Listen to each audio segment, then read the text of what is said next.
Format ये है कि 2 दिन हमारा लेक्चर होता है। तीसरे दिन हम उसको 2 दिन जो पढ़ा होता है उसको भरपूर तरीके से रिवाइज करते हैं। फिर चौथे दिन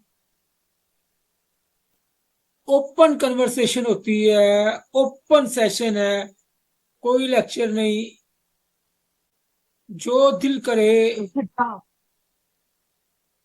तो सवाल करें, आपस में तारफ कराएं और अपनी क्लास और इस सारे काम की बेहतरी के लिए वहां मशवरा करें। और उसी दिन जो हमने साहब पढ़ा होता है उसका टेस्ट भी होता है।